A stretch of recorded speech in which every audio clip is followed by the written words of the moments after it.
Hola América, soy Mark Levin y esto es Life, Liberty and Levin Saturday. Y este programa de esta noche es en honor a nuestro amigo Charlie Kirk y ciertamente en su memoria, la cual nunca olvidaremos. Saben, mi esposa y yo lo conocíamos bastante bien y revisamos varios videos. Lo entrevisté varias veces.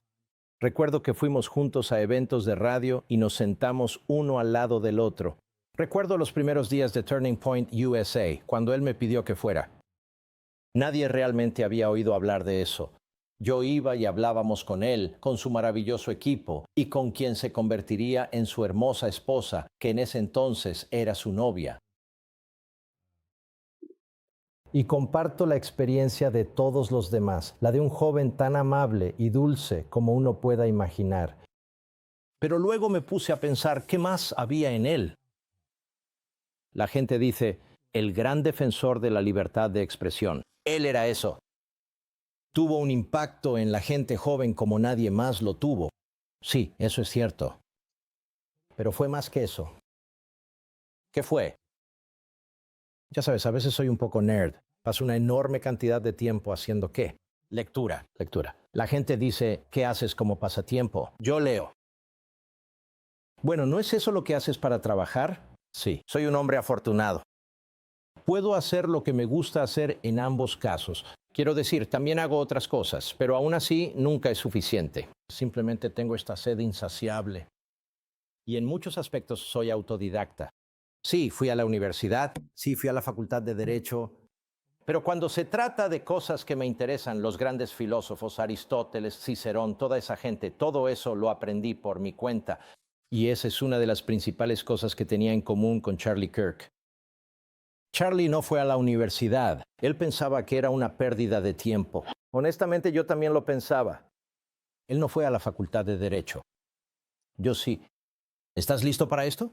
Pensé que era una pérdida de tiempo. Yo estaba listo. Estaba listo para irme. Así que me gradué de la facultad de Derecho cuando tenía 22 años. Quería salir. Había cosas que quería hacer, cosas que quería aprender, cosas que quería experimentar.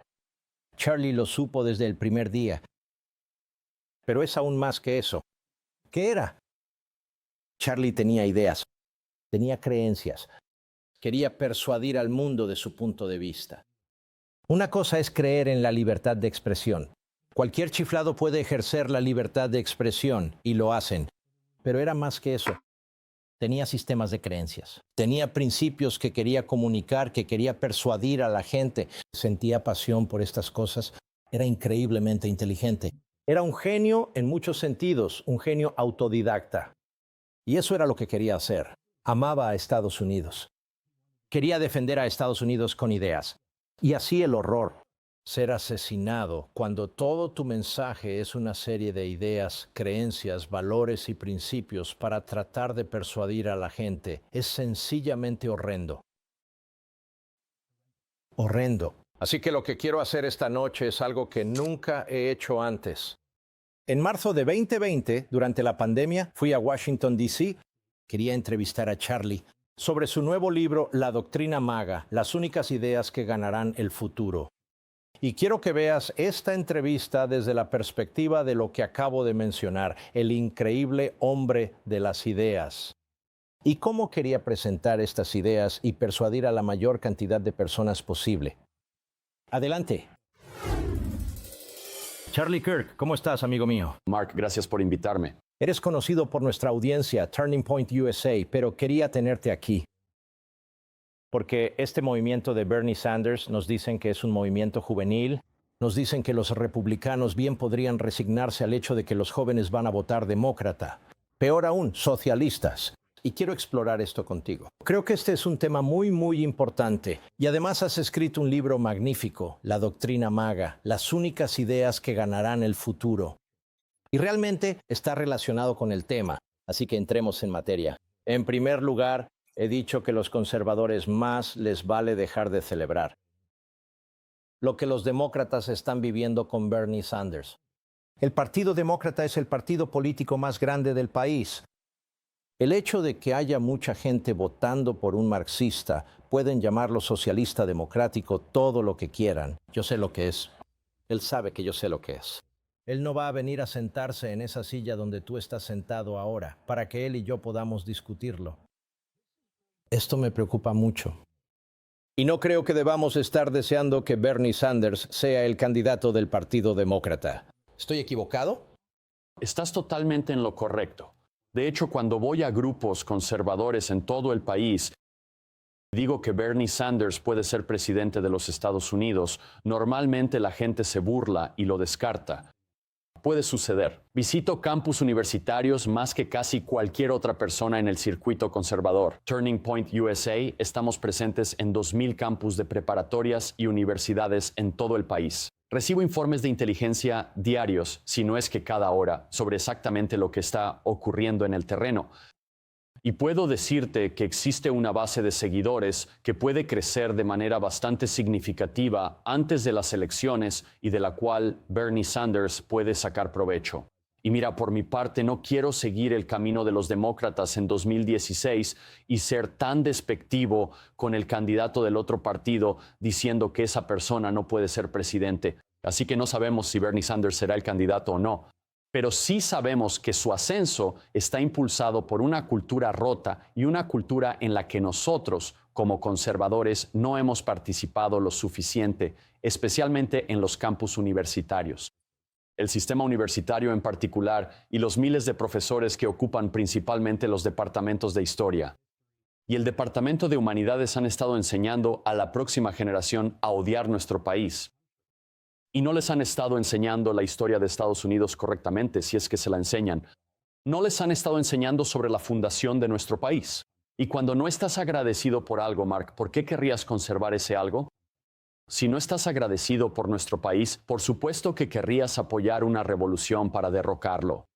Y eso está arraigado en la falta total de comprensión de la economía, sin entender realmente lo que significa la idea del libre.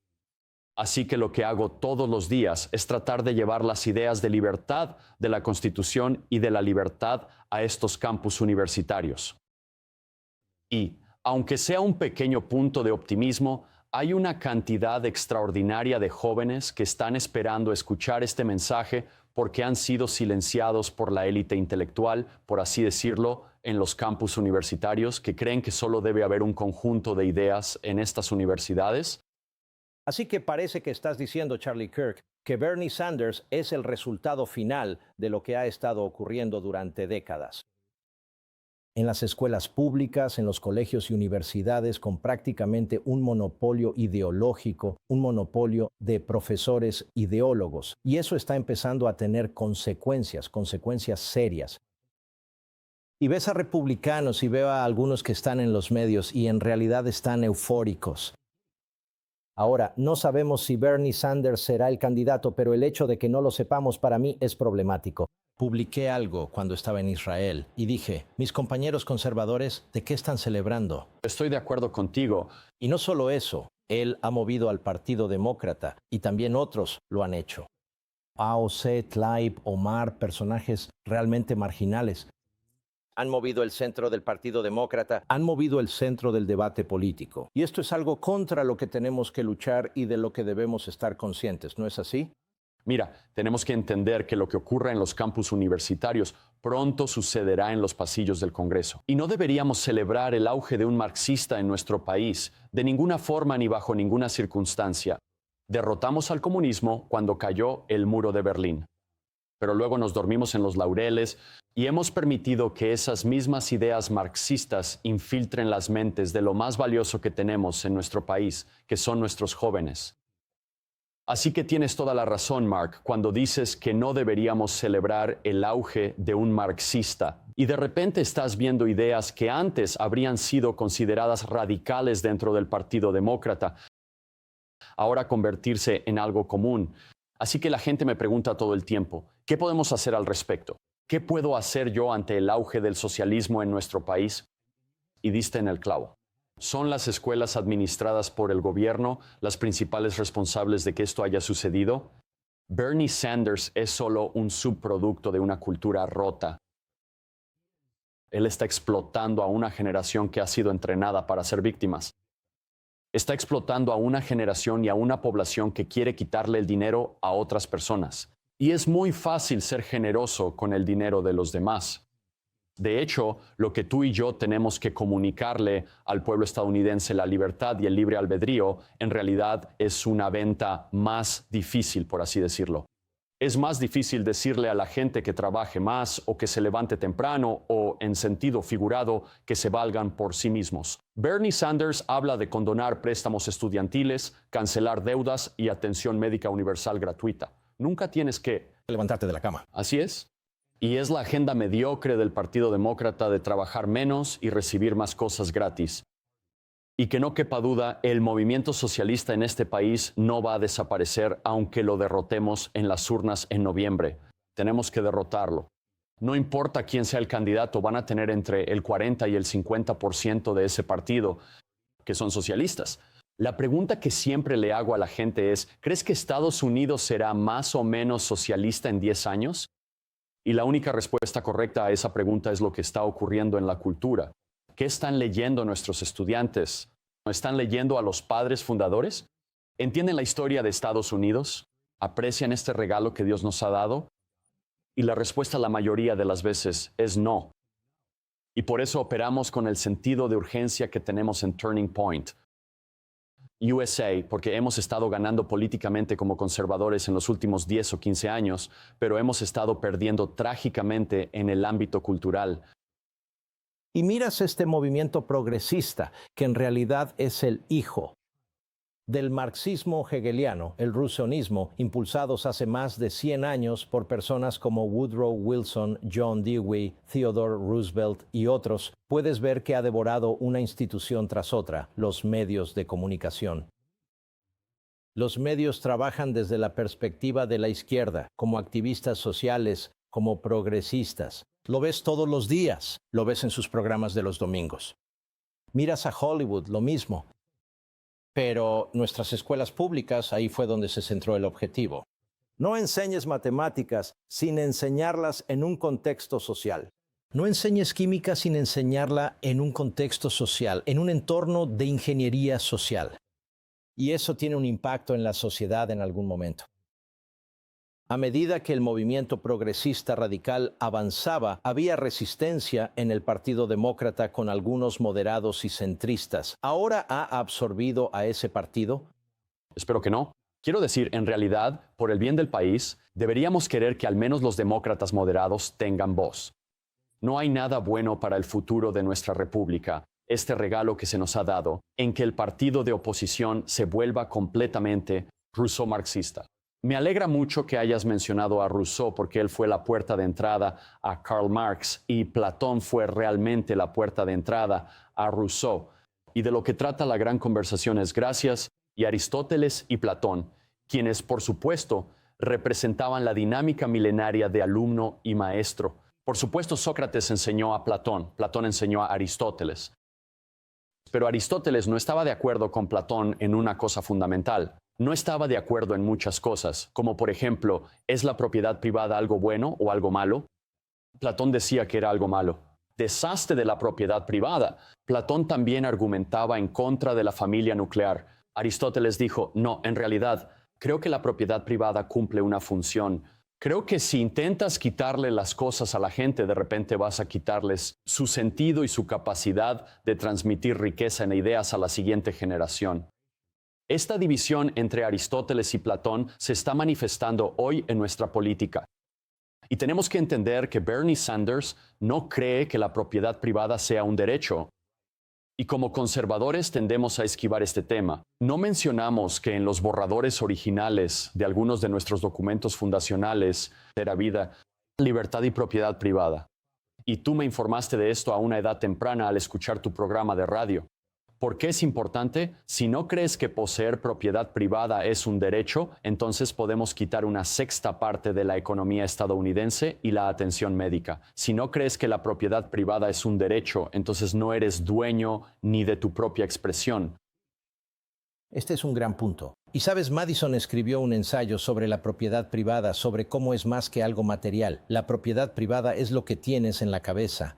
La propiedad privada es lo que tienes que decir. La propiedad privada es fundamental. Y la razón por la que la izquierda rechaza la propiedad privada es porque es una de las barreras contra su agenda, contra su ideología.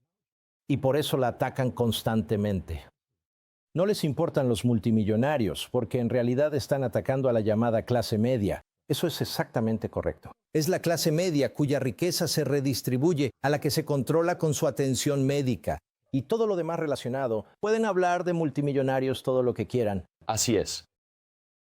Bueno, y volviendo a Rousseau para completar el punto, fue uno de los hipócritas más asombrosos de la historia de la filosofía. Era alguien que argumentaba que la propiedad privada era lo peor que existía, pero vivía como un plutócrata y en esencia como parte del 1%. Y entonces, a tu punto, tienes personas en la llamada clase gobernante que están defendiendo el marxismo. Lo que realmente están defendiendo es más poder y control para ellos mismos.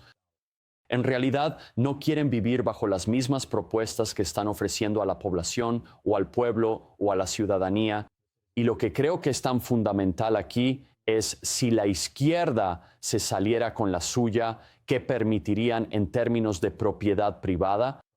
Porque nos quitarían las armas, nos quitarían la libertad de expresión, nos quitarían el derecho a la privacidad que otorga la Cuarta Enmienda. Y este es el desacuerdo fundamental en este momento, donde si cualquier periodista tuviera una pizca de integridad, miraría al senador Sanders a los ojos y le dirían, ¿cree usted que la propiedad privada es un derecho? Y probablemente intentaría evadir la pregunta, pero eventualmente diría que no. Y ese es el debate central que está ocurriendo ahora mismo. ¿Y qué es la propiedad privada? La propiedad privada es la manifestación de tu trabajo físico e intelectual. Sí. Te levantas por la mañana, la mayoría de nosotros trabajas y te acuestas por la noche. Te levantas por la mañana y lo haces una y otra vez. Tu existencia en el planeta como ser humano está ligada a lo que creas, a lo que desarrollas. Esa es la manifestación de tu libertad, de tu ser humano. Así que si alguien interviene y dice, ¿sabes qué? No tienes derecho a esto y vamos a redistribuirlo y así sucesivamente, entonces lo que están diciendo es, voy a atacar tu individualismo y tu libertad, ¿no? Exactamente así es. Y John Locke nos enseñó esto. Y John Locke fue una de las inspiraciones filosóficas de la fundación de Estados Unidos. Y nos hizo avanzar cientos de años filosóficamente y nos llevó justo al borde de la Revolución Americana, donde tuvo la revelación correcta y brillante. Que todo lo que piensas y todo en lo que crees y todo en lo que inviertes como ser humano es tu propia propiedad. Y la izquierda en realidad secuestra este lenguaje en nuestra contra. Ellos lo usan incorrectamente cuando hablan de la vida y del aborto. Dicen, bueno, es tu cuerpo, tu decisión. Bueno, esa es una discusión más profunda para otro momento. Sin embargo, lo que intentan decir es que buscan aprovecharse de la tendencia de los jóvenes a querer ser libres. Están argumentando que los seres humanos deberían tener soberanía sobre sus propias decisiones. Eso es realmente lo que quieren decir, que en realidad es un argumento lockeano de derechos naturales para la gobernanza, que nuestros derechos vienen de Dios, no del gobierno. Bernie Sanders no cree que los derechos vengan de Dios. Ni siquiera sé si cree en Dios. Y ese es también un punto muy importante, que es que la izquierda, a medida que se vuelve más y más marxista, se vuelve cada vez más secular. Si estás obteniendo valor de este video, solo le pido que le dé like, lo comparta y se suscriba al canal si aún no lo ha hecho.